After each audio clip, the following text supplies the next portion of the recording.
uwa annabi in yana tafiya manzo kamshi yake yi annabi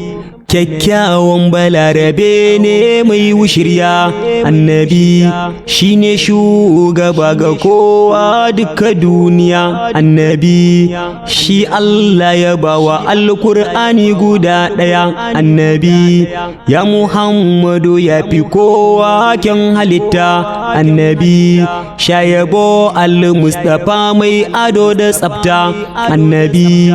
ya Allah ka ƙara mana ƙaunar shi annabi mita yabansa da ambatansa babu fashi annabi annabin ƙarshen duniya mai girma annabi sallallahu alaihi wasallam